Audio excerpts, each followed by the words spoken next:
Ja, guten Tag, liebe Fans von PS Speicher TV. Ganz herzliche Grüße aus der frühlingshaft schönen Umgebung von Einbeck. Wir sind heute wieder mit einem interessanten Youngtimer Motorrad unterwegs, mit einer Moto Laverda 750 SF2. Laverda gehört leider zu den fast vergessenen europäischen Marken. Die Geschichte von Laverda begann 1949. Es war ein Familienunternehmen im norditalienischen Breganze, das liegt im Veneto. Und Francesco Laverda, der bis dahin landwirtschaftliche Geräte produziert hatte, sah den Bedarf für leichte Motorräder im Nachkriegsitalien. Mitte der 60er Jahre merkten die Söhne des Gründers Laverda, Massimo Laverda und Piero Laverda, dass sich in den USA sehr viel tat, was Motorräder anging.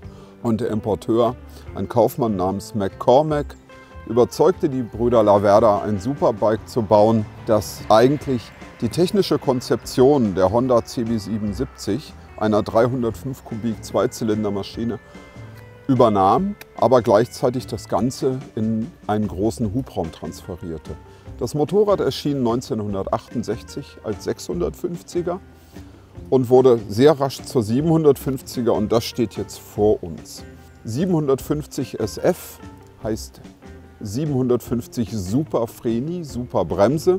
Das bezieht sich zunächst auf die von Laverda noch selber hergestellten sehr guten Trommelbremsen. Dieses Motorrad als dritte Modellgeneration hat schon eine Scheibenbremse. Ja, ich freue mich heute mit Andreas unterwegs zu sein. Andreas ist ein sehr routinierter Motorradfahrer und er macht nicht nur sehr hilfreiche und wertvolle Arbeit im PS-Depot Motorrad. Wenn ihr Glück habt, könnt ihr ihn auch als PS-Pilot bei einer Führung im PS-Speicher erleben. Und Andreas hat wirklich sehr viel Erfahrung. Andreas, was schätzt du an dieser Laverda? Wie ist dein Eindruck? Also ich bin so eine Laverda schon vor 50 Jahren mal gefahren. Damals hatte ich eine kleine DKW und dann stieg ich auf dieses Teil um und es war natürlich gewaltig. Das war überhaupt kein Unterschied. Das ist jetzt lange her und wenn ich sie jetzt fahre, dann ist es für mich Motorradfahren pur. Man merkt die Landschaft, man merkt, was der Motor will. Man braucht eigentlich gar kein Drehzahlmesser. Wenn sie komisch anfängt zu klingeln, dann schaltest du. Das bremst gut. Das ist ja das Motorradfahren, was man so, um die Landschaft zu erkunden, gerne unter sich hat. Ein bisschen muss man aufpassen, wenn man lange keine Rechtsschaltung gefahren ist, dass man da sich mal langsam wieder rein tastet, dass der erste Gang rechts unten ist. Ja, und ansonsten ist das wunderbares Motorrad. Ja, es schüttelt ein bisschen, aber es fährt, wo du hin willst. Man kann es auch korrigieren.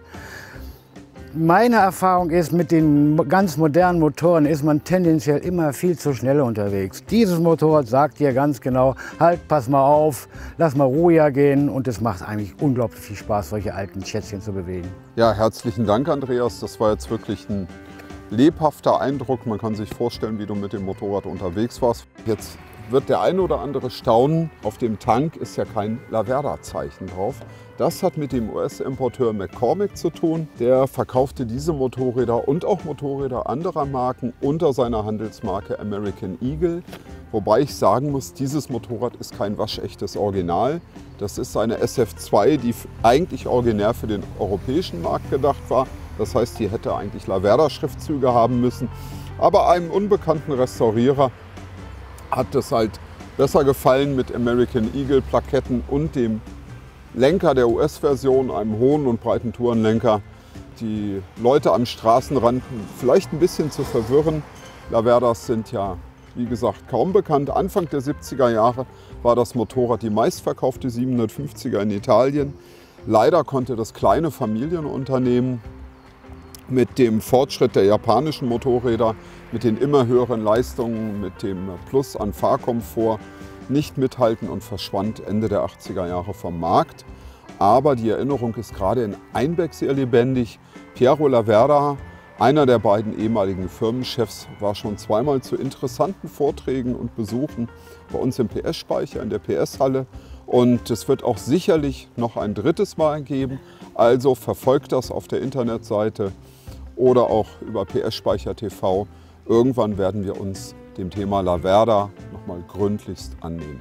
Dankeschön und auf Wiedersehen.